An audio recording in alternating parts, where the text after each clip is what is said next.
Hi, everybody. Welcome. Happy holiday season from wherever you might be tuning in from. My name is Wendy Sachs, and I'm on the board of Plant Powered Metro New York. Plant Powered Metro New York is sponsoring and providing this series. Plant Powered Metro New York empowers people to find better health and overcome chronic disease through whole food, plant-based, or plant-centered, I heard that word the other day, plant-centered nutrition, together with a very wide network of grassroots leaders, organizers, and educators. We raise awareness about the dramatic health benefits of whole food plant-based nutrition. With the food as medicine approach, we offer education, build supportive communities that support people making lifestyle changes, and organize and lead projects that spark adjustments and changes to food policy, practice, and culture. So we are honored, and I, along with my fellow producer, tech producer, and producer, Jim Spellos, to present this ongoing series with the beloved Chef Carole, Cooking with Chef Carole. Welcome to those on the replay of Facebook and YouTube. Those online now, if you'd like, please let us know where you're from in the chat. It's always good to see the reach. And please ask questions in the chat. We're hopeful that Carole will allow time during her presentation. However, if not, we'll try to save 10 to 15 minutes at the end for audience questions, and we'll get back, be able to answer as many as we can. So finally, if you're enjoying these demos in this series, please like us on Facebook and on YouTube. And also, we are in the middle of our end of the year giving season. So if you like us and you're finding these presentations worthwhile, please go to plantpoweredmetronewyork.org and donate. We have a $25,000 angel who's come in with a match, or he or she will match the gift up to $25,000. So please be generous, and please go ahead and donate to the donut. That's what's on my mind. Donate to the organization. Okay, so here we are with, it looks like a really hearty December menu. Carole, what's on the menu today? Well, we have no donuts, that's for certain. Although we just came off of Hanukkah, I know, and we had donuts then, baby. But no donuts. But I am excited to see all of you, and thank you for coming. And we're trying to make a nice festive holiday meal. And I've got a couple things planned that I hope are going to be exciting enough to for you to make in your home. And the three things that we're making today are, we're making a Samosa shepherd's pie, which is actually not my recipe entirely. I have kind of refined and tweaked it over time, but the original recipe comes from 101 Cookbooks. Heidi Swanson is a really great blogger. She was one of my favorite places that I used to get recipes when I was a vegetarian. And when I went SOS free, I kind of held on to some of my very favorite things, and since then kind of have tweaked the things that I've made from her original recipes. I've just made my own, but the original recipe came from her, so like to give her credit for that. And then we're going to make a wonderful beet salad, roasted beet salad with pomegranates and pistachios, and then and seeds. And I'm always excited when I can use various kinds of seeds. And then we're going to make delicious little brownie bites, which I recently made in a Food for Life class this fall. And I said, boy, that would be really delicious. With a certain number of tweaks, we could make these perfect for Christmas time. So we have a dessert, we have an entree, and we have a salad. So let's get going so we don't waste any time. And Wendy, I wanted to let you know I can hear perfectly now. Something happened, and voila, it was just like sound was good. So awesome. No issues. So we're going to start. I've done a lot of prep ahead so that we can move through things. And the very first thing that we're going to do for this shepherd's pie is we need to make mashed potatoes. And who doesn't love mashed potatoes, right? And what I have done in this pot that's right next to me, I'm getting ready to take the lid off, and it's gonna create a ton of steam, as you can see, because they've just cooked.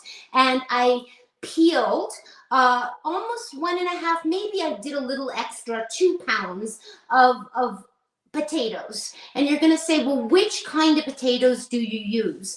Well, it really is up to you. You could, use sweet potatoes, okay? Those are a definite. When you make mashed potatoes, you always want to use a potato that is starchy, okay? And a starchy potato is usually a Yukon Gold or a russet potato.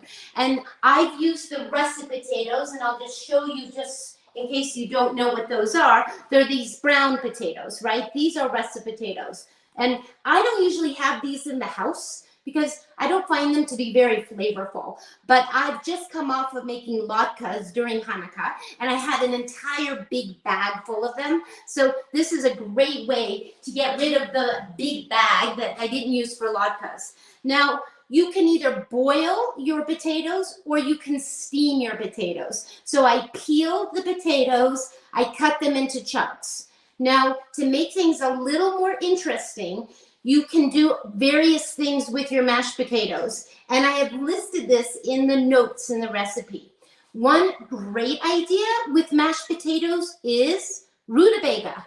Does everyone know what a rutabaga is? It's a round thing. I don't have one right here, but it's a root vegetable. It's part of the cruciferous family, and it is very delicious. And rutabaga and potatoes actually go very well together. They're like kind of a marriage. Another thing that is a marriage with potatoes is celery root. Okay, that's another good, yummy thing. And then what I used today was to give the mashed potatoes a little more flavor, is I had some leftover cauliflower.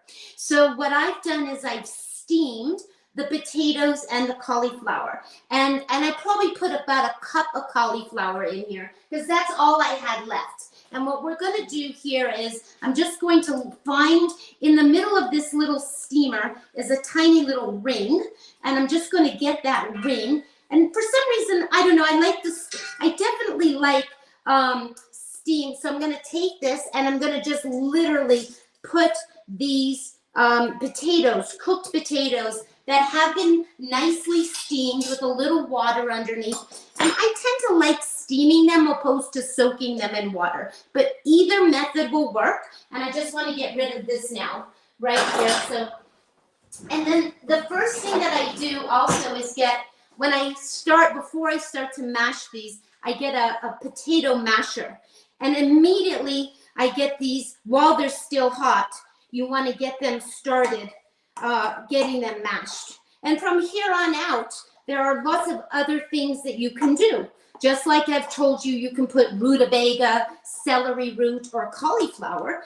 There are various ways of making additions to your potato, mashed potatoes. And it's really up to you on what you like, okay? Normally, I would have some soy milk, and I would just use some soy milk. The other things that I have that you could use, and I've listed all of these in the recipe, you could use some cashew yogurt. So that's a nice flavor that would go in here, would be a little bit giving the mashed potatoes a little sourness. So this is a Forager's cashew yogurt, and I would probably use almost this whole thing. You probably need about a half a cup of liquid, of any kind of liquid. But I recently opened a can of coconut milk, and those of you who have watched me use coconut milk, I usually buy these little teeny cans of, it's like a 5-ounce can of coconut milk. But recently I couldn't find those in the grocery store, and I ended up getting stuck with one of these big 13.5-ounce cans of coconut milk, and never do I use the whole can. Most recipes, when you're making a stew or soup, say add 13 ounces of coconut milk, and I almost never do that because it's really delicious, but it's really very high in fat. So the other day when I did make a dish that called for coconut milk, I used just half of this can, which left me a jar full of coconut milk. So today I'm going to use a little bit of coconut milk in here, which is going to make it very, very rich. Okay. And I'm just going to put, right now I've probably added about 1/3 of a cup, and we can use this masher. But what I'm going to do, just to show you to make it a little bit faster, and I realized that I didn't get out the paprika, and we're going to need the paprika. So you need to let me get the paprika out very quickly. Okay, I got the paprika out, and now it's out. I put a little paprika in here, just a little bit for flavoring. And then I also put a little tiny bit of miso. The miso actually gives it a little bit of depth because we're not adding any real actual salt. So I probably put about a teaspoon of miso. Now that is just something that I do, but you don't have to do that. Other things that you could put in here instead of the salt, because the potatoes are going to scream for salt, is you can use some coconut aminos or liquids bragg, and that would bring up that potato flavor. Now what I'm going to do is I'm going to have my little handy dandy immersion blender, and my immersion blender actually comes with a whisk. And slowly, I'm going to be very careful not to make a mess here. And I'm going to start to, because the things will fly around here. You have to be very careful. And I see that we need more liquid already. I'm going to get this liquid in, and we're just going to pour that in. And we're going to cream basically we're going to cream these potatoes. And it's really up to you how much liquid and how much liquid you put. They're really actually already creamy, but because I have this amount of liquid, I'm actually going to use all this because I don't like putting things, little bits of things back in my refrigerator, because maybe they're going to get spoiled. Maybe they'll get lost in the fridge. So now these things are really getting creamy. And that will be perfect for our topping of our shepherd's pie. Now, of course, we want to taste them. And then we're just going to stop this for 1 minute, and we're going to get a spatula. The best thing to do is get this all mixed around and see how fluffy they are. And they look delicious. You can see they're totally fluffy. We've not done the traditional putting, I used to put buttermilk. I used to put a lot of butter. I don't do either one of those things anymore. And we still get a delicious result. Delicious. But let's taste it, because we always need to taste how things are here. And let's just taste it. Oh, you see, the coconut is very forward tasting, very rich. And I can taste the little bit of miso, even though it wasn't very much. And these are pretty much ready to go for our topping. So this is going to be put aside, and you can see, I just want you to see how fluffy everything is. And that takes 2 minutes, right? You saw that we barely took any time. And I'm just going to move this out of here so that we don't get it all over the place. Now, we have to get started on the filling. Does anyone have any questions about just making potatoes, Wendy? Do you see anything right away that people want to address? No, right now the potatoes look absolutely delicious. I've heard that people sometimes put turnips in the potatoes too. Oh my gosh, turnips would go perfect on any kind of root, anything. Like I said, celery root. I just recently made some with rutabaga.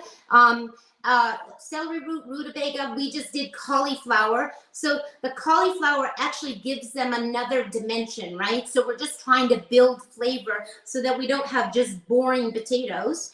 And the cauliflower works great. But rutabaga, turnip, any of those cruciferous vegetables are good for you.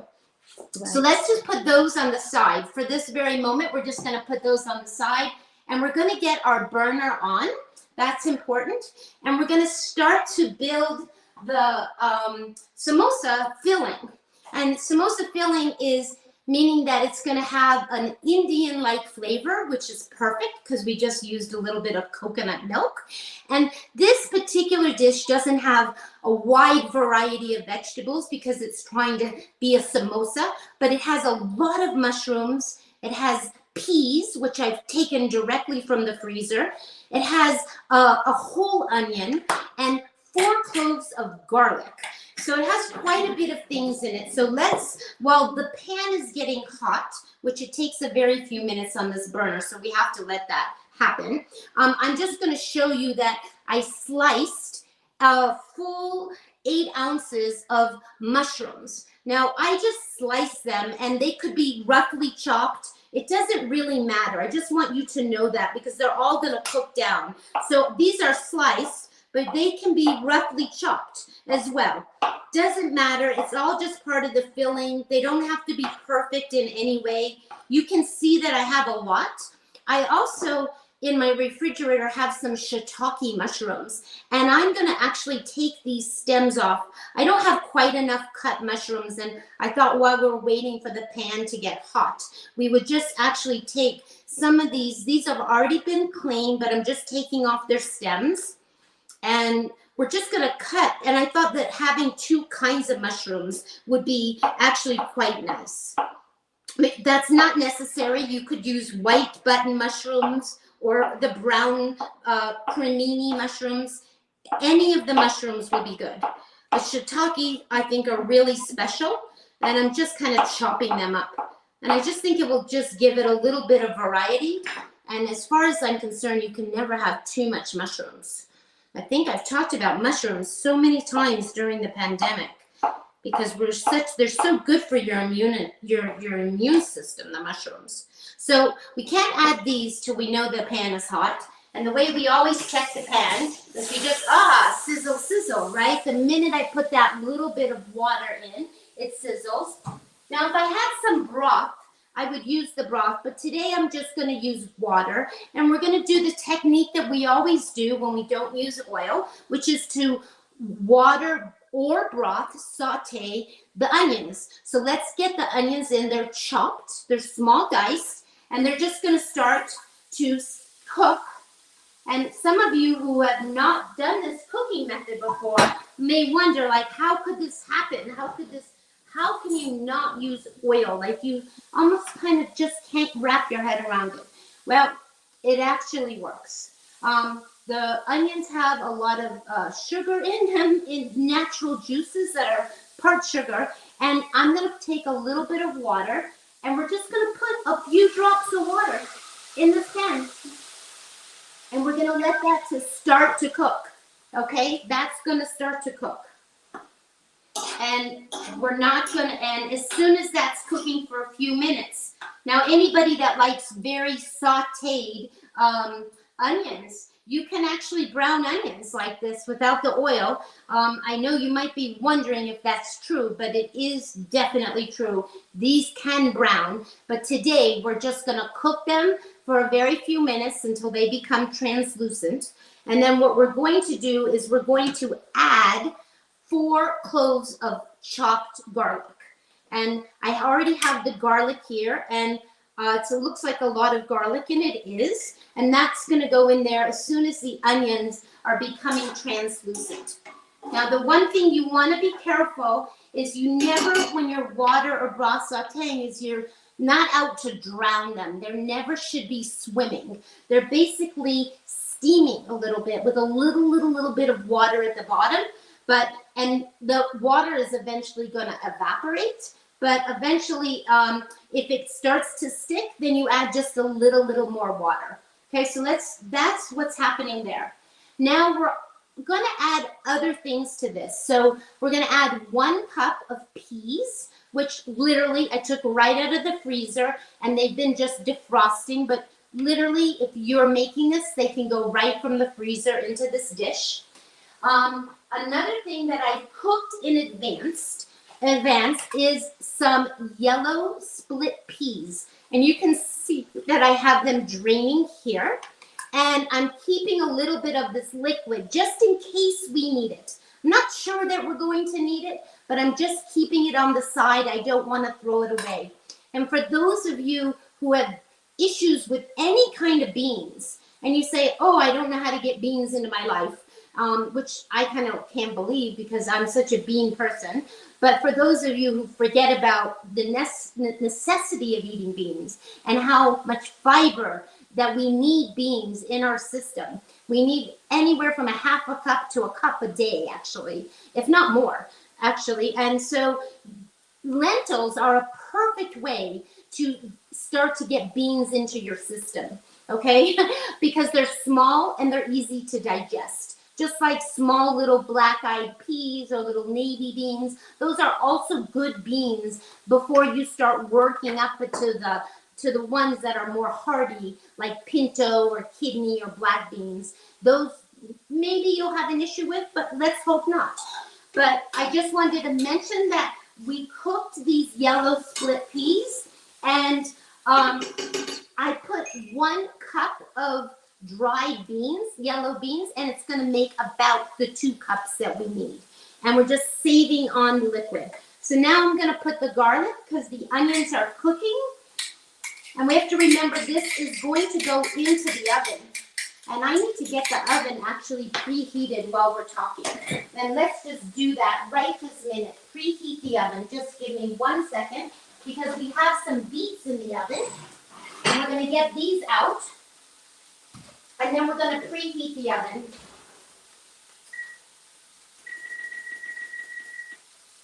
Okay, so that's going to be preheated, and that's preheated.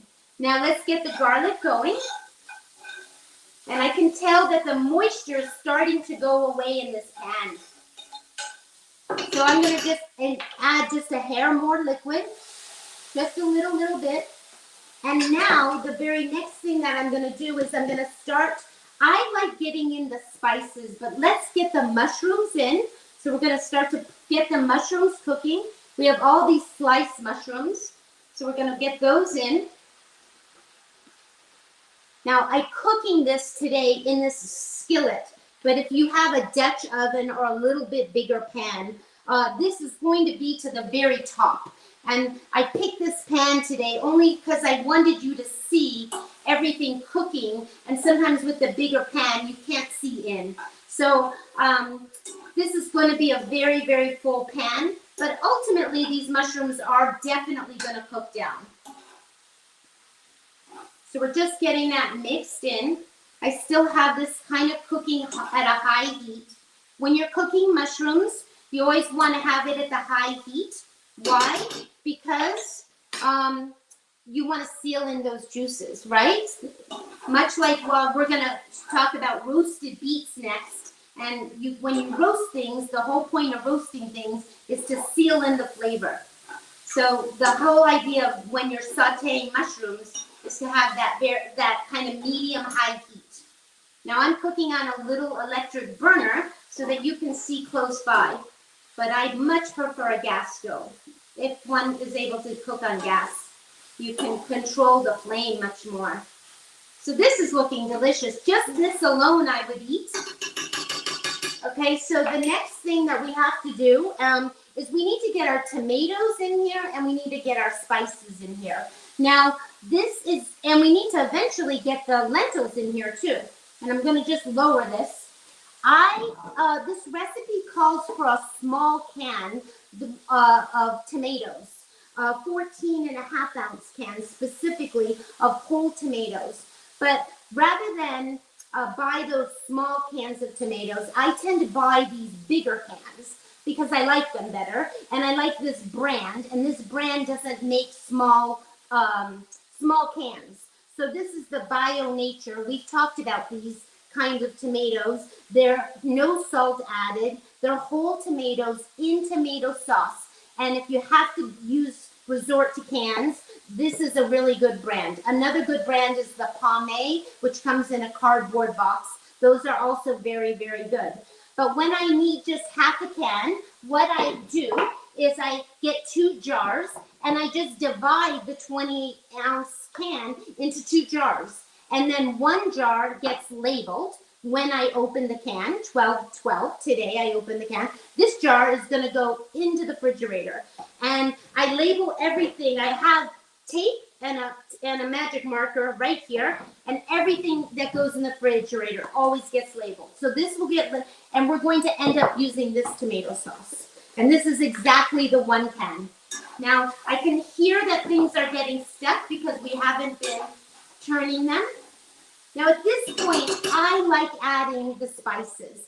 It doesn't really matter when you add the spices, but I learned a lot of Indian cooking, and you usually get those spices in immediately, so they actually start to toast, and before all the liquid goes in. Now, when you're cooking Indian food, normally you would be cooking it in some kind of ghee or some kind of oil, and you put the spices in there and they kind of fry the spices. But I find this method just fine, which is when just the onions are in there. So we're putting 2 teaspoons of garam masala, okay?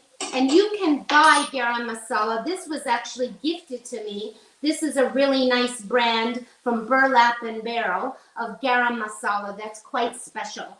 So that's going into the pan, and I'm just gonna let that coat the mushrooms and the onions. And you can see that every single thing is cooking down, right? The big pan that we had full just a little bit ago is now, those mushrooms have pretty much cooked down. And we have the tomatoes, and we have this beans to add. So we need to get 2 cups of the lentils in, and I'm pretty sure that I've cooked just the right amount of lentils, but we're gonna measure them out. So there's 1 cup, and then we're gonna get the other cup. And that, see, you can see I have a little teeny bit left, so I'm gonna just add them. It's not a problem. That was 1 cup exactly of dried lentils, made 2 cups and a little bit. So maybe you could cut back and just do 3/4 of a cup, and then you would get exactly your 2 cups. Okay, so those are in. Now these tomatoes that I opened have they're whole tomatoes. So rather than put them on my cutting board and kind of making a mess with, sauce going everywhere on the cutting board, I actually carefully like to just take them and squeeze them over the pan, and I just break them up with my hands, because ultimately they're going to break down, but you want to just squeeze them and break them with your hands. The oven is ready. It tells me that it's ready. I like that very much. And the sauce, all the sauce is going in, and I'm just making sure, and you want to do this gently. When you're squeezing, you want to be gentle, okay? Don't use every bit of strength in your hands, because the squirting of the tomato could literally go all over your walls, and then you're not very happy about that and then I'm just getting all that liquid out.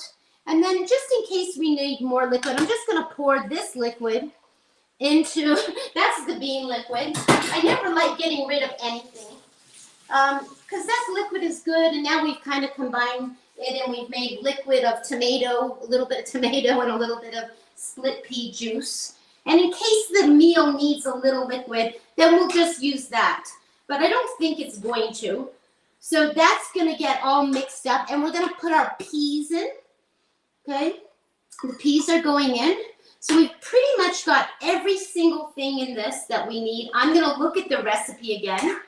This is a recipe I make often, and I tend not to look at it because I just kind of know what it's made of.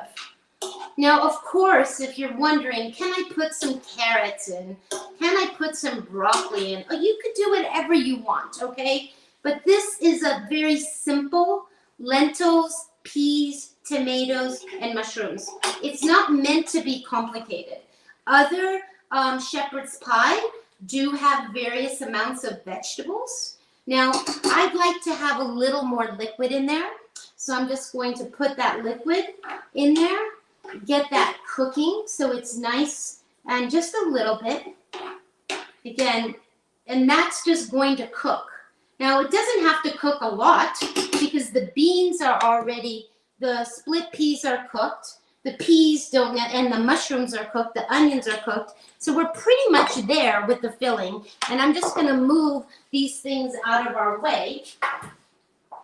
Okay, and just get all this out of the way. And of course, we're gonna have to taste it before we go assembling anything. So I'm just moving everything out of the way, not throwing this juice out because I like it so much. And we're gonna just make sure, so we did our potatoes and our coconut milk. And our cauliflower, that's our mashed potatoes. And we've done our mushrooms, tomatoes, and garam masala, and our peas, and our split peas. And the rest is decoration for the top. So let's just, I like a little bit of cleanup here. So give me 1 second here. This is cooking away. I have the oven preheating. I usually cook this meal at 375, but today I actually put it at 400 because we don't have a lot of time and I want you to see the finished product. So, let's just taste the filling and see how things are tasting here. Because if we have to change or add anything, we're going to do that now. And it looks really delicious. And the reason I added more liquid is because it's going to cook in the oven. And I don't want it to be dry. Okay, so we're going to just give it a taste right here.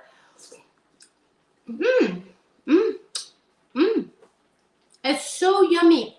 It's the garam masala that kind of holds it all together because we really didn't put any additional spices. We didn't put any jalapeno, but although I'm likely to want to put some jalapeno, it tastes very good. And every time you put a spoon in your mouth to taste anything, you definitely want to rinse it off right away. You never want to. You want to be careful and not try to double dip, right? Double dipping, meaning that you put it in your mouth and then you put it back in the pan twice, and then you put your germs into the pan. Never, don't want to do that. So that is ready to go, and I'm just going to turn the burner off. Doesn't need to cook anymore, and we have to decide what kind of pan we're going to put this in. I took out my 2 favorite pans that I like cooking this in. I like cooking it in what is like a low ceramic pan that looks like a tart pan, but it's not quite a tart pan. But it looks like you could put it in a casserole pan. It doesn't have to be a round pan. You can put it in a rectangular pan. Doesn't really matter. I have this other really nice pan that I like cooking this in. But we're going to put this in this pan because I feel like we're going to have lots of mashed potatoes. So this is going to come off, and I'm just going to put this here for now. And we're going to get this, and we're going to immediately put this filling right into there. And this is hot, so we have to be careful. And this is going to go right into the pan. You see how full that is? And almost nothing is too stuck here. I just have to use a spoon to get out the rest. And that's going to be our filling. Now, one idea that I have that just occurred to me, I like putting the greens on the top. You'll see how I like to serve it. I like putting some microgreens on the top. But you certainly, if you had this as an idea, and this is not a good place to put this, hot burner, you could now put a bed of greens, right? And that's something that I do a lot. When I'm cooking any kind of beans and vegetables, I immediately think, how am I going to get those greens? What am I going to do? Are they going to be on the side, or are they going to be on the top? So this would be one place that you could put them, and then put your mashed potatoes. So you could do a layer of greens, cooked spinach, cooked chard, cooked any kind of greens, cooked kale, and that could go as a blanket on top if that's what you were interested in. Okay, so this is all going in here. I kind of make it nice and layered.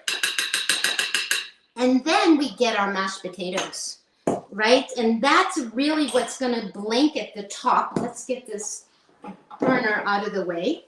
Now, I've done a lot of different things, and I'll show you one really fun thing that I've done before. Let me just get the big scooper. I have a really big scooper. I didn't do this at Thanksgiving. I didn't make any white mashed potatoes, so I suddenly had this spur-of-the-moment inspiration while I'm talking to you.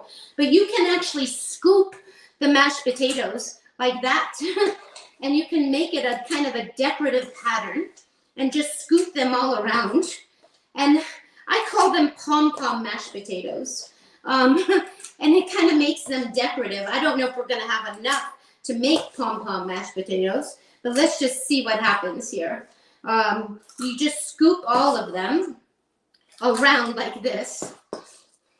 And again, I think if I had gotten this out of my system at Thanksgiving, we would not be doing this moment. But I suddenly got inspired and remembered how much I like what I call pom-pom mashed potatoes. That is my little invention. Why? Because I like pom-poms. I was dressed, I don't know, Wendy, maybe this was like you when you were a kid, but my mother used to not buy me long, my pants would get short, I would get taller and the pants would get shorter, so she would put pom-poms on the bottom of the pants. And that was, I don't know, I had pom-poms on everything when I was a kid. I think that was my mother's way of making things look fun. So I've carried pom-poms on over here to the potatoes.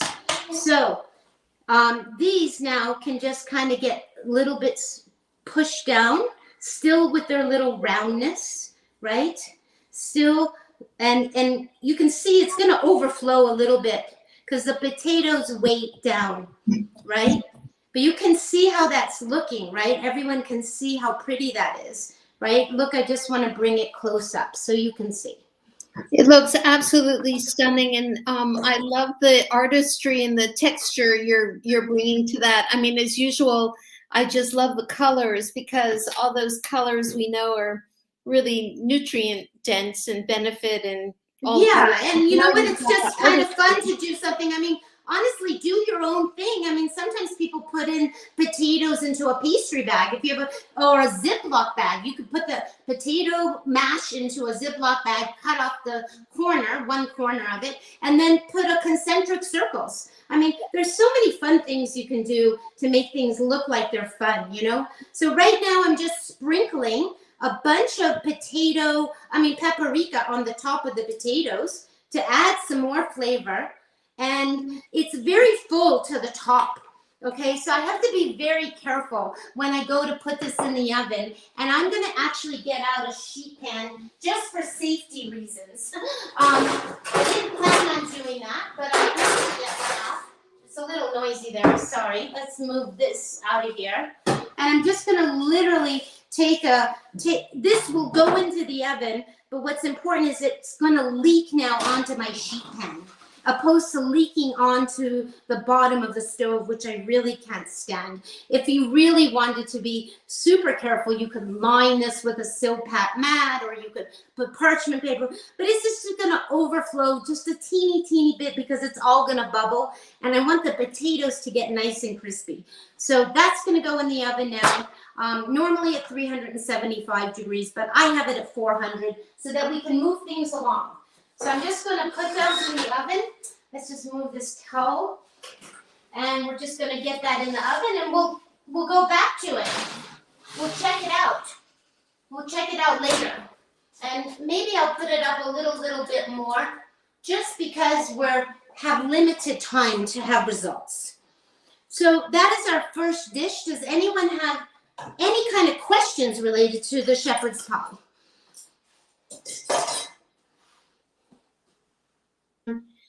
There was one, Carole, a little while back. It had to do with what else might go into potatoes. Oh. And someone was asking about a black radish. Oh. I don't know if I would put a black radish. I would put daikon. I mean, a radish is a kind of daikon, but I don't know. I guess the minute you go putting something black, you're going to risk the color of your nice white potatoes. So I don't know if I would go that direction, you know. But I certainly would keep that radish for the top. It would be beautiful to slice that thin, or watermelon radish for garnish. Yes. I think would be a great idea. Into the potato, I'm not sure. That's when we're getting into experimental things that I don't know about. Yeah, also seems like the texture, the color, and the taste might be a little strong. Yes, but, and I also you'd want to cook that radish, right? You know, I mean, when we're talking about adding things like the rutabaga, the turnip, even parsnips, we didn't talk about parsnips and cauliflower. All these cruciferous and slash root vegetables all need to get cooked with the potatoes, Correct. or at this, or on the side, but it all needs to all ultimately get mashed. So I'm not sure that the black radishes would ever, they would never disintegrate, I don't think. Yeah.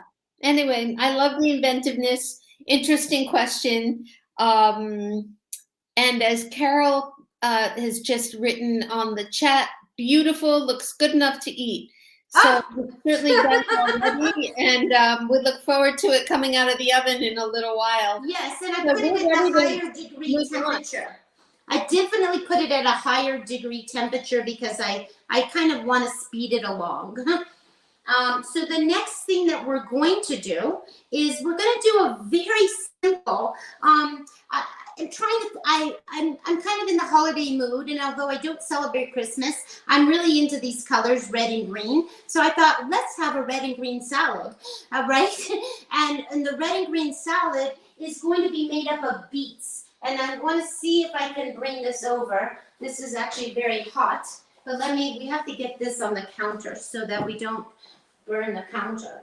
But I roasted, again, I had to do these things a little bit ahead of time, but in this pan, I actually roasted beets, okay? And what does that mean to roast beets? It means that these particular beets, I actually took the tops off. Well, I already ate the tops a couple days ago. I saved the beets. You can use any color beet you want.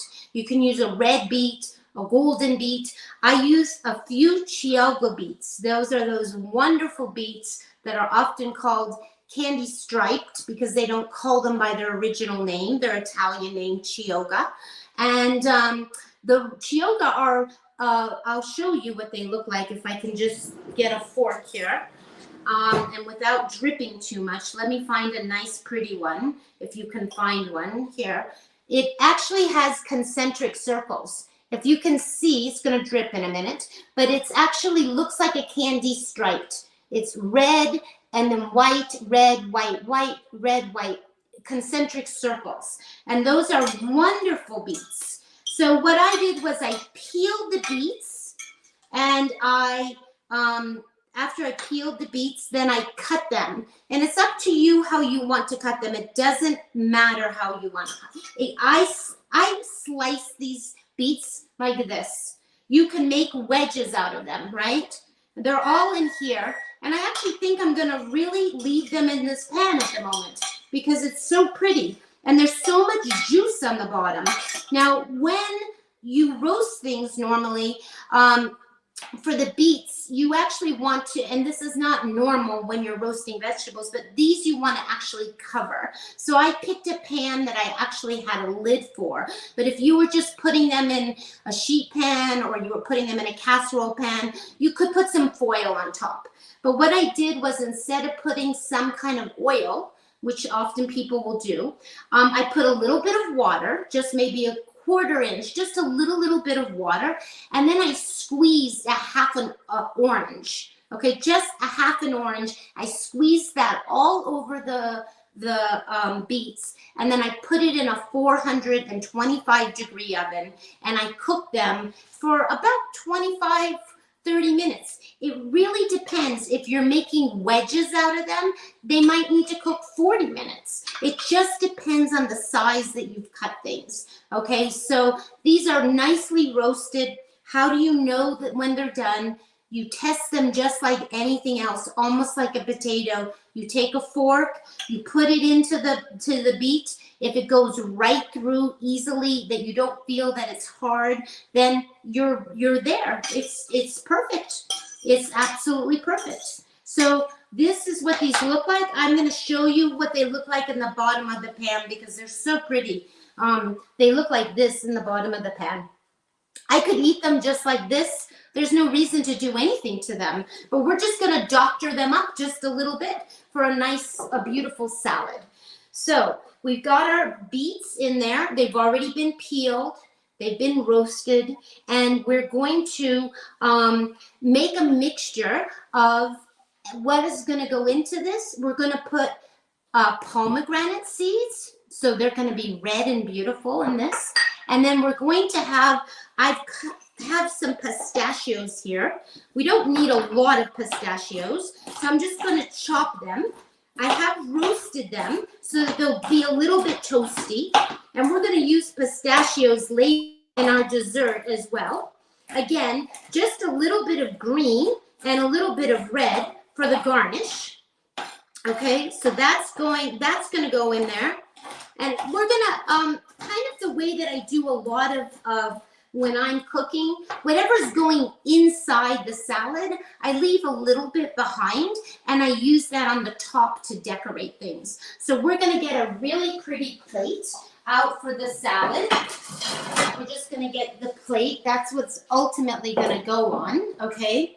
And then what we're going to do is we have the secret weapon in here that I call the secret weapon is the seeds, okay? Now, what I did was the amount of seeds that go in here and the kind of seeds. It's a half a teaspoon of cumin seeds, a half a teaspoon of fennel seeds, and half a teaspoon of sesame seeds. Those 3 seeds go into a skillet and they get toasted on the oven in the, just a very, very few minutes on a hot heat, and you don't walk away, okay? You never walk away when you're toasting any kind of nuts or seeds because they can burn in like a minute. Literally, the minute you turn your back, that is when they're gonna burn. So you stay focused, you have the burner on a medium heat, you have your skillet, you have your seeds. Now I put all my seeds in together. They all toasted at the same time. The fennel, the cumin, and the sesame seeds. The minute I heard them popping, the sesame seeds started popping and getting brown, and I could smell the smell. I literally took them off, put them on a plate to cool. Now you can just leave the seeds as is. But if you really want the flavors to come out of those seeds, like really like have the most aromatic experience possible, you put them in a mortar and a pestle and you actually grind them. So I put the seeds in here and I ground them like this while they were still hot. And this combination smells like heaven. Okay, now you might not need all of this seed. You can save some for another time. You can put this on top of a salad. It's a great combination and I love it very much. So the other thing that we need to do is we need to get this burner on, because what we're going to do is make a sauce, a glaze for these. And we're going to make that with orange juice and balsamic vinegar. And it's a very simple glaze. And I'm just going to get this pan on. Now, if any of you saw the Plantathon when I was making a glaze, you always want to make a balsamic or any kind of glaze on a low heat, because balsamic vinegar or any vinegar can burn very, very easily. But for now, again, just to speed things up, we're going to have it on kind of a medium-high heat. And what I'm going to do is we're going to take we're going to take 2 tablespoons of balsamic vinegar. And I'm going to just immediately get that in the pan now. And we're going to just put that in. And it doesn't have to be exact, okay? And that's going to go in there. I'm going to kind of let that little bit, I want that to fall out. Let's see, that's not going to happen there. I'm going to put this right here. You have to find sometimes a place for things. And then we have an orange, right? So this is a good, nice organic orange. And of course, I've talked a lot about this a lot, is I like using the zest. And I'm going to get the zester out. Oops, it's over here by me. We're just going to make a little bit of zest. And we're just going to leave it on the counter here. And that's going to be a way of flavoring, because we're not using any salt, and the zest is going to make it very flavorful. Every time we bite into the beet or any of it, it's going to just kind of have a wow feeling, which is kind of what salt does, actually. Salt, brings the flavor up, and the citrus really helps. We're going to use two things. We're going to use the citrus, and we're using the juice. So I'm going to get this orange cut in half. My knife is just a hair dirty, but that's okay. And this is a really super, super juicy orange. And I'm just going to squeeze this into this, and we basically, so half an orange got squeezed over here, and then I ate the other half. That's why we have to go into another half. I ate the half. And then we need the other half to make the glaze. Okay, so the glaze is going to have approximately a 1/4 cup of orange juice, is what I wrote in the recipe. And I'm just getting this all squeezed out, and it's already starting to boil, which is fantastic. Now, don't ever throw this part out, right? Make sure that, I'm not going to do this here on camera, but just go ahead and eat it. Like, eat all this. This is fiber, right? You want to have this. This is not garbage. This is still edible. It's still delicious. It's like eating orange. A lot of the juice is out, but you're still eating some fiber. So don't get rid of that, okay? And this is going to start to, definitely, it is already starting to bubble and boil. And it's cooking faster than I want it to. But let's just speed it. Let's just see what's going on here. I'm going to get a little whisk and get this mixed up together so you can see. And the goal here is to let it reduce. And when it reduces, it becomes like a glaze. And that's going to be what goes on these particular beets here. And this is, again, burnt on high. I'm going to look just at my potatoes, my thing here. Yeah, this is cooking away. And just leaving it like that. And so we're going to use this pan as our mixing bowl. Imagine this is our mixing bowl. So I'm going to sprinkle these seeds on top. Again, maybe I'm not going to use all of them. I'm going to put a few of the pistachios, not a lot, just one. And we need all of these pomegranate seeds, and I'm going to put that too. But I'm going to leave a little things behind so that we can decorate the top. And then I'm going to put a little bit of orange zest. Okay, that's again, I'm trying not to, sometimes I have goals and I don't want to have dirty things. And so I think if I can make a shortcut and not put something in a mixing bowl, and I can just keep one pan dirty here, then that's what's going to happen. Now you can see this is boiling like crazy. And it's already getting thick, and I'm almost lost all the liquid. It's almost down to nothing. So we have to be super careful. I'm going to turn this off. Remember, we said we did this really fast, okay? And we're just going to take this glaze, and how do we look at how beautiful it is? It's really, it's thick. It's been reduced, and it's going to go on top of, oh my gosh, I'm salivating. I just want you to know. I love this combination because the beets are already sweet, and then you're adding that nice vinegar, that balsamic vinegar. And we want to leave this right here.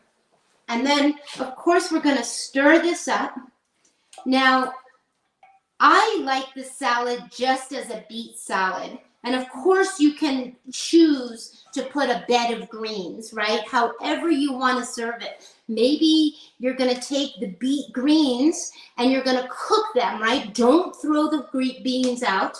If you buy the fresh beets and they have the tops, never throw the tops out because they're really good for you, right? The beet greens. So don't throw them out. And maybe you'll make a bed of beet greens and then serve the beets on that. Or you could just put it as a salad. Now I'm going to put a little bit more spices just because I feel like it could use it, I can tell. Now, of course, everything is red. Once you touch anything, now I want to taste, I'm going to taste just the littlest of beet here. It's fantastic. So We have to be careful. This pan might still be a little warm. It's not too hot. We're going to take this out, and we're just going to carefully put this salad onto this plate. And let me just do it. And you can see all the juice. I'm just showing you that I'm trying to get, we're basically taking every piece of juice that was in the bottom of that pan. The roasting juice, the glaze, it's all coming out, right? And of course, anything that you touch here is going to become red in literally 1 second. Let's move this.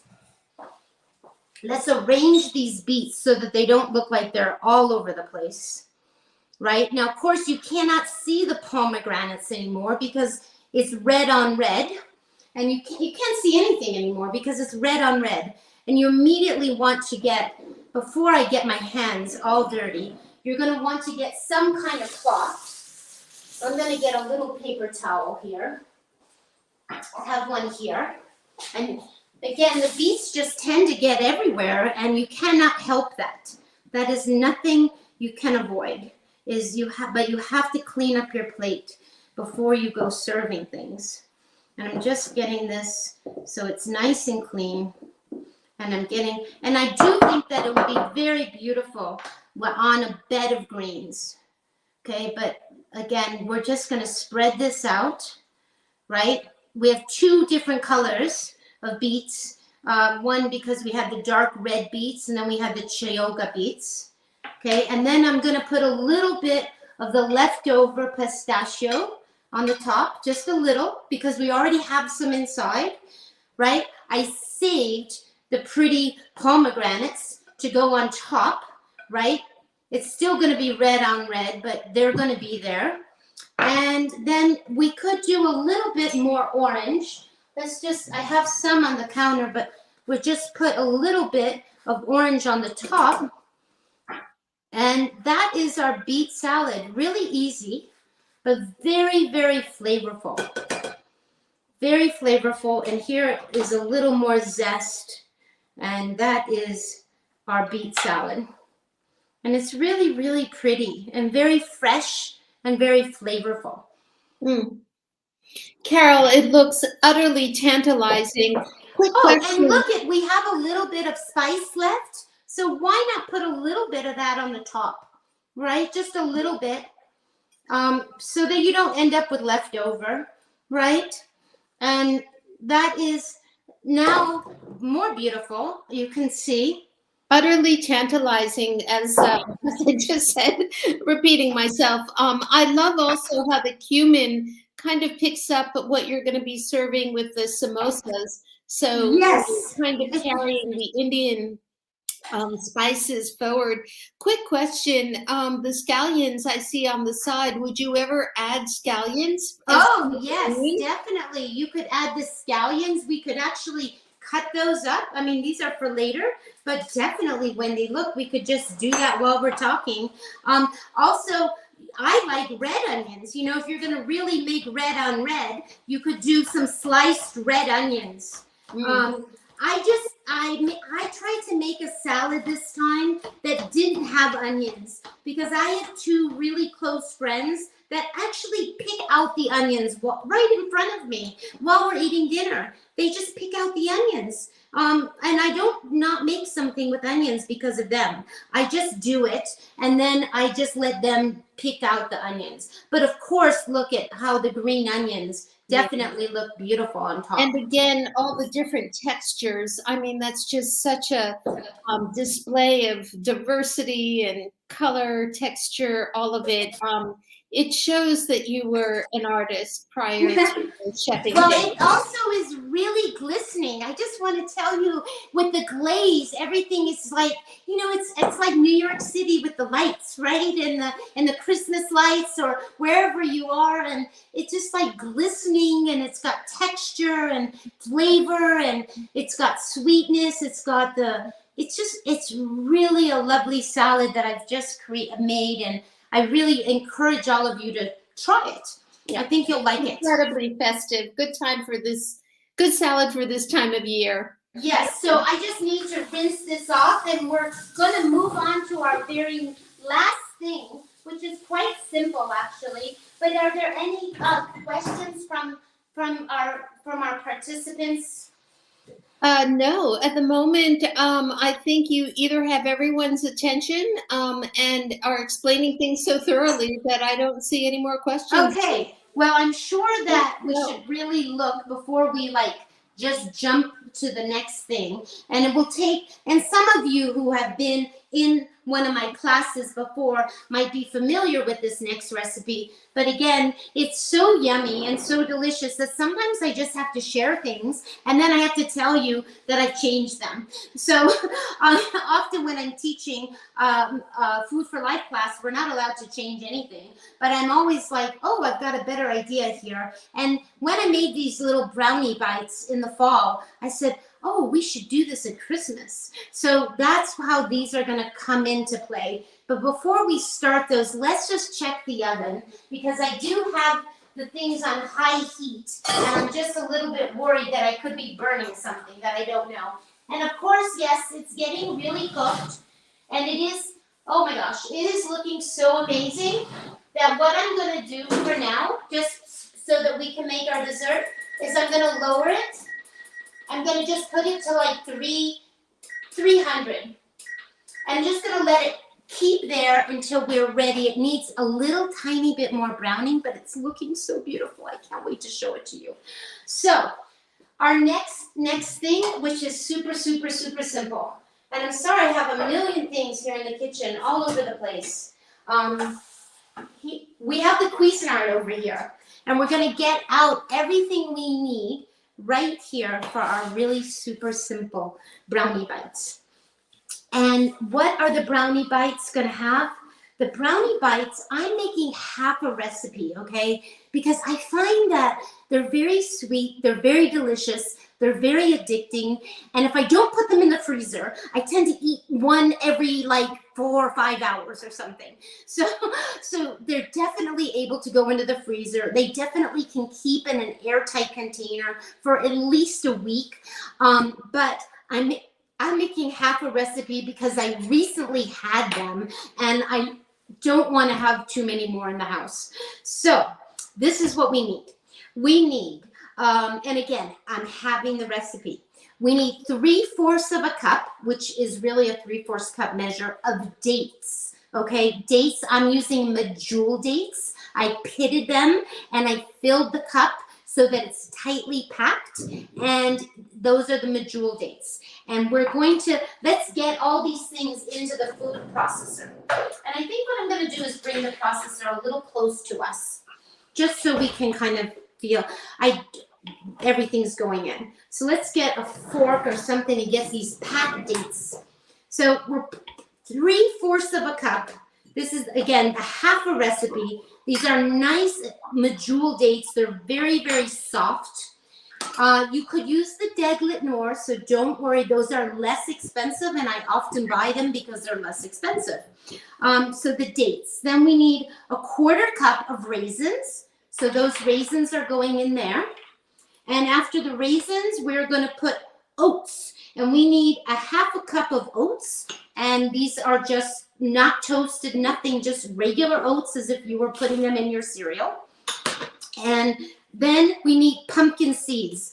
And the full recipe is 2 tablespoons. So we're going to put 1 tablespoon. Okay, so far so good. We've got all of that. And we're going to process this right this minute. So we have to get this plugged in. So I'm going to go over here because it's really noisy and it's just nicer to have it further away from the camera. So we're going to process this. And I'm pulsing.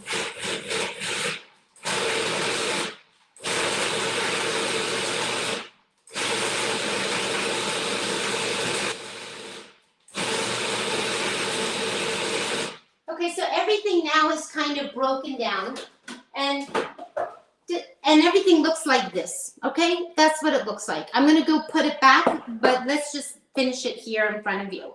So the next thing that's going to go in is the full recipe calls for 1/4 of a cup of cocoa powder.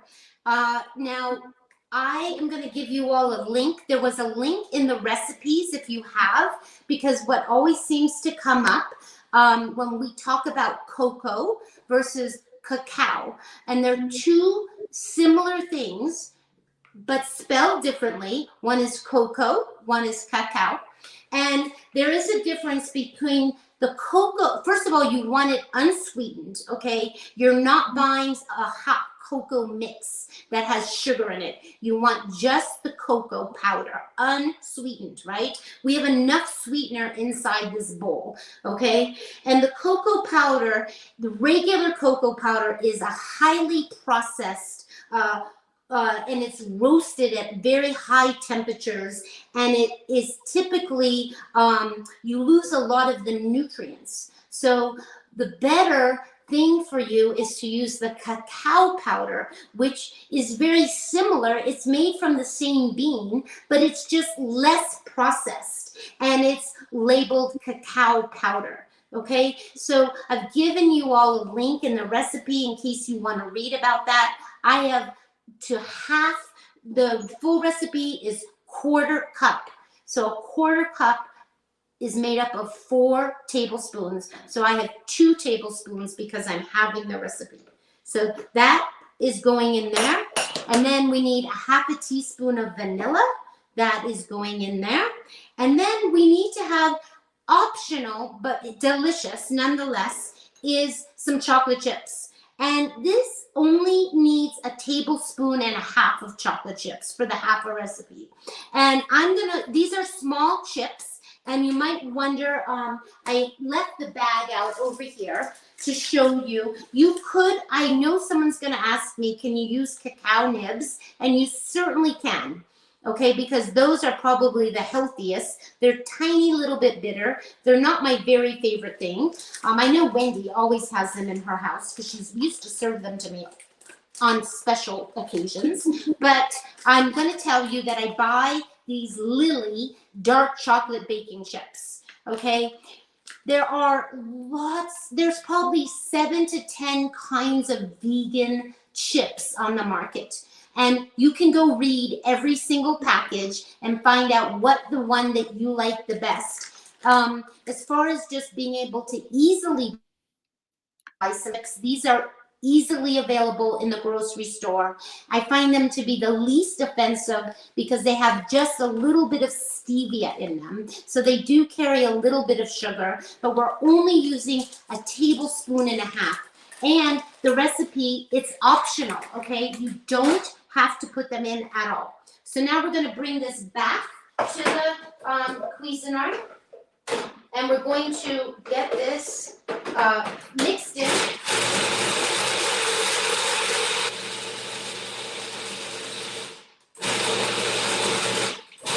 I'm pulsing, everybody. And then I'm going to feel it, and as soon as, you don't want to overdo it, okay? That's a very important thing. If you kept going and you just let it go and go and go, eventually all the oils are going to come out of the pumpkin seeds, and it's just going to get, so you don't want to overdo it. So I pinch it to see if it's going to come together. It looks perfect. We're going to, because we have this pan out here, I'm going to now move this. We put every single thing inside.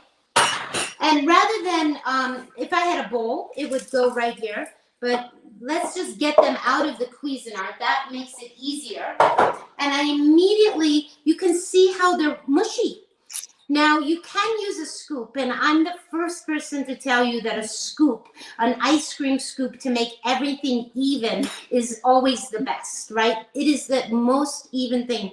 But I found that this is a little tough, and it's hard for the scoop to release itself. So I tend to just do them with my hands. So you want to take them and you want to start making little balls, okay? Just a bunch of little balls. And I would probably just move this to the back. And you're not going to make big balls, okay? Do not, I'm telling you, if you make big, they're about this big, right? Not as big as what you would make the smaller the better, because they're very rich and they're really, really going to be delicious, okay? But you don't need but maybe 2 or 3 bites. 2 bites of one of these is enough, okay? As our friend Sharon used to say when we would make the brownies, that Chef AJ's recipe, she'd say, Carole, they taste like crack. And I'm always thinking about, okay, it's a sweet, sweet, sweet thing, but we're not eating them all the time. It's a holiday treat. You can make a lot of these ahead. I keep them on the counter in an airtight container. Better yet, I think, would be to freeze them. So we're going to, now this is the part that is fun. Over here on the side, I'm going to get this closer by. I have two beautiful things. I have green pistachios, not salted, not toasted, and I just ground them up in the Cuisinart. The second thing that I have that I'm starting to get chocolate over everything is some ground red raspberries. Okay, and how do you grind red raspberries? Well, I'm going to tell you, if you live near Trader Joe's, you can go to Trader Joe's and they actually have dehydrated raspberries. Or if you own a dehydrator, you can dehydrate your own raspberries. But basically, I had a package here of just dried. These are freeze dried. These say freeze dried, and they are organic. And I just put them in the Cuisinart and I made them into a powder, a red powder. Okay, all of you can see that, right? And we're going to make red and green balls for Christmas. And I'm going to have a little plate here. And we're going to, while these are really wet, now I also said last week someone had given me a little bit of beet powder.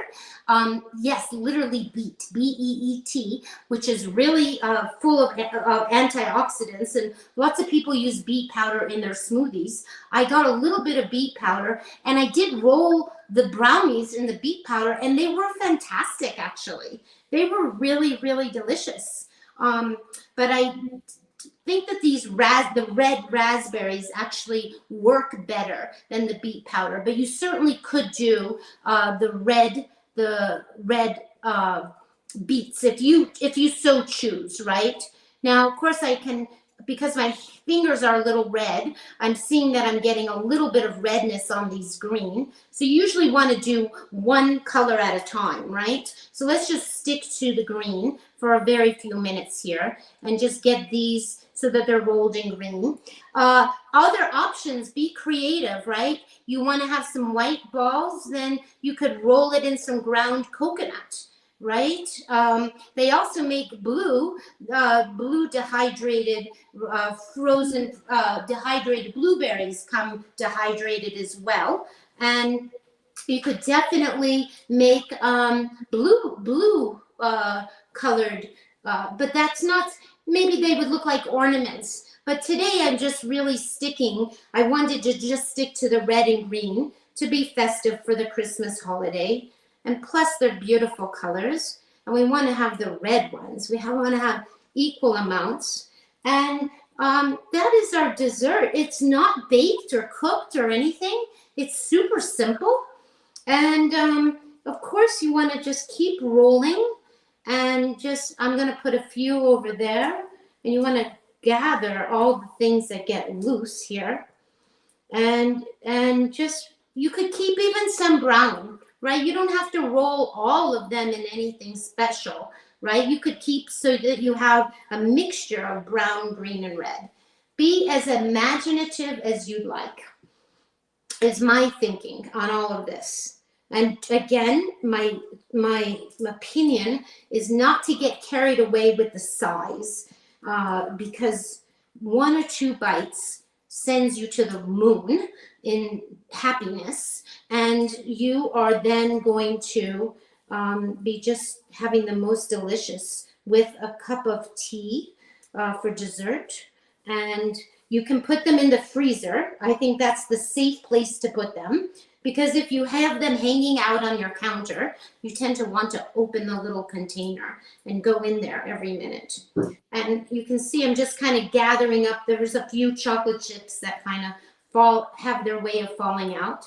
So we're going to have 2 brown ones. We're going to finish getting these red. right? These are going to get red. We can stack them up here however we want. Let's get the red ones done. Delicious, beautiful. Now you can see my hands. I'm not going to attack those green ones so my hands are clean. And they're all sticky. And then we'll get this out of here and we'll get our shepherd's pie right out of the oven. You're going to see that it's beautiful. It's going to be too hot to serve, but you're going to see how beautiful it is in a minute. And get these on our little platter. And of course, you can save whatever pistachio and raspberry for the next time, right? This can just be saved and put in a little bag, right? So you have your little balls. Look how cute they are.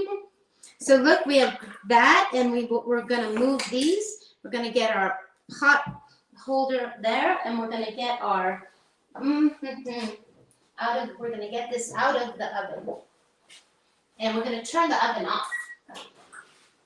See, it definitely overflowed, but it's really beautiful. And let's just, oops, where are we going? We always have to have a place for things. Before you take anything out of the oven, you always want to know where you're going with it, right? And I just immediately had to put it down. And you want to also try to have your top of your stove so you go right from the oven right to the top, right? But I'm going to try to bring this close to you. Just give me 1 minute.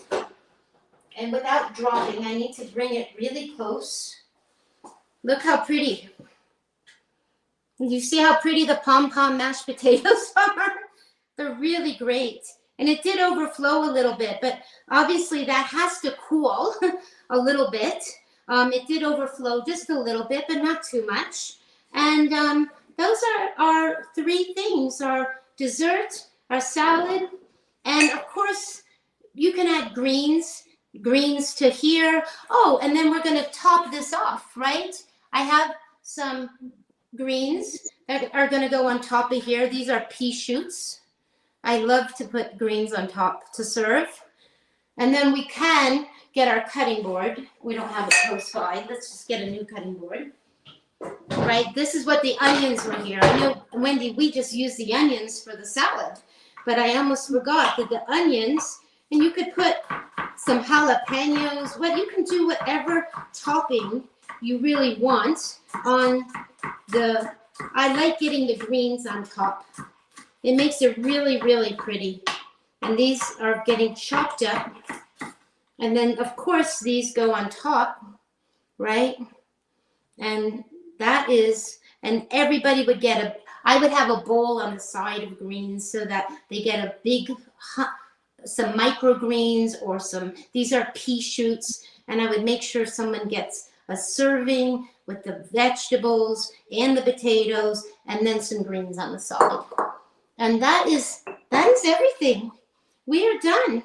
Carole, it looks unbelievably amazing. And the fact that you did this in really maybe an hour and 15 minutes or so, and for anyone who's going to a potluck or having people over, I mean, this really is a holiday feast, even for carnivores, I would imagine, because there's so many flavors and tastes and flavors and colors. And I mean, it's just beautiful to look at. I can imagine tasting it and knowing your food. It is just awesome. And you do want it to cool off, Wendy, a little bit. Do you know, it's like anything, right? You just want to give it a few, maybe 10 minutes before you go serving it. I mean, of course you want it hot, but just like anything, even if you made a bean loaf, you wouldn't cut it in a moment. You would want it just to kind of settle itself down. It was just boiling, a little bit, and you just want it to just settle itself.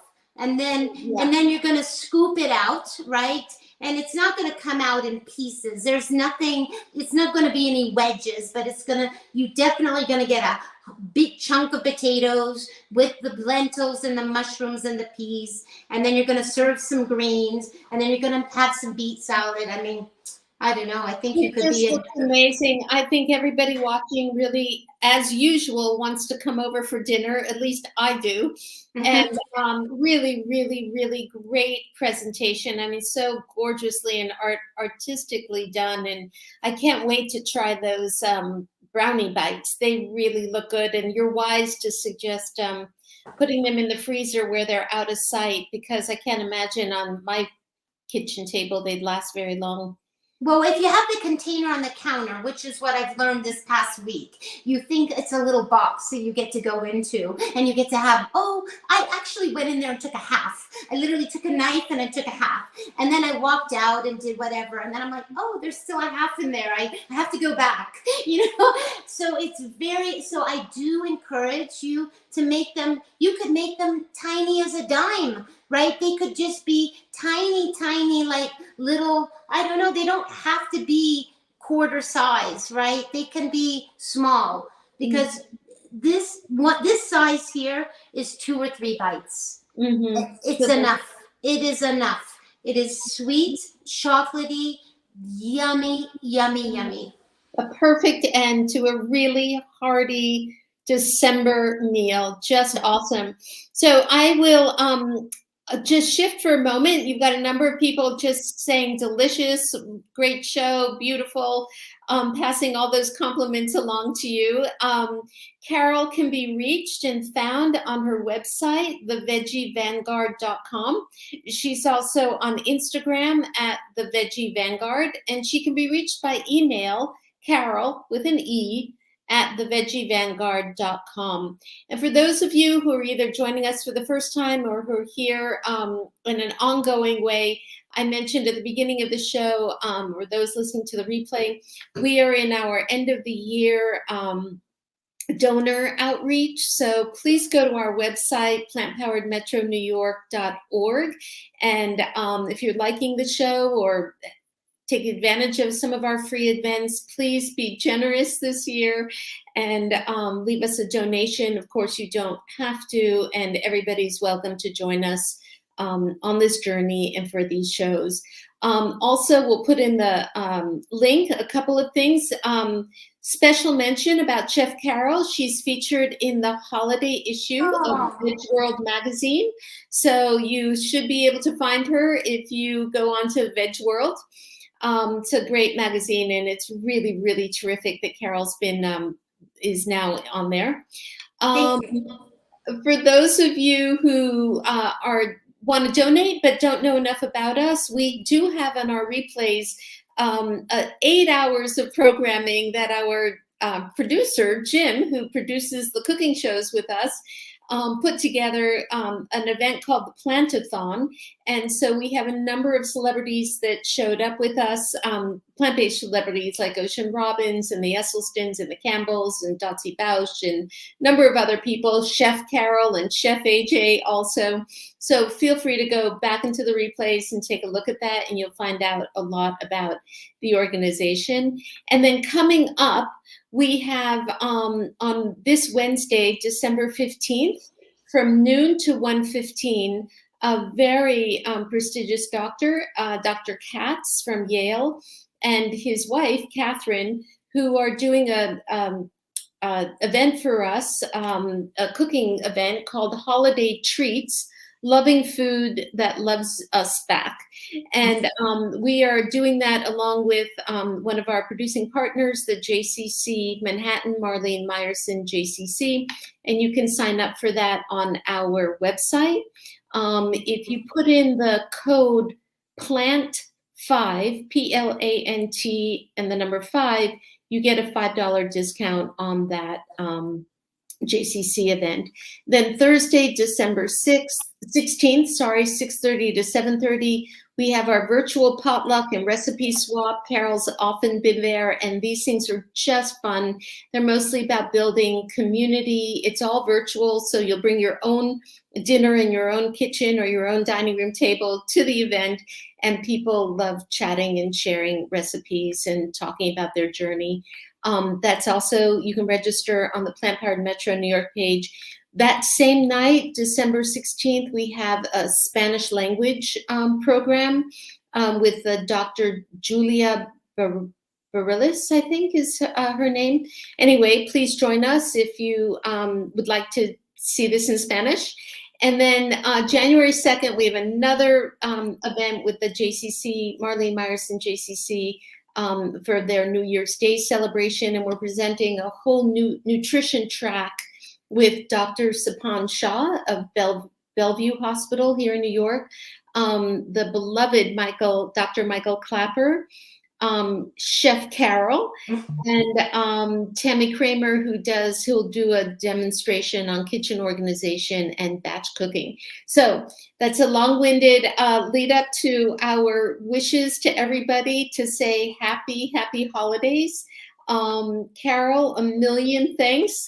What an incredible year this has been. Almost it has been hard to believe that we've been through 12 months and everyone's been so supportive, and we've switched over to a new platform, and everyone's come over with us, and I'm so grateful that people show up, and we all do a lot of work to produce this show. So I want to just thank everyone from the bottom of my heart that you come and that you're learning and you're open and that there's dialogue, and we are trying to create community, and we're so happy that you're here. And I don't have the date in front of me, Wendy. The only thing you didn't mention was we have scheduled my January through April, but those will be posted on the Plant Powered Metro events page, and I believe it's January 12th. I think it is 23rd.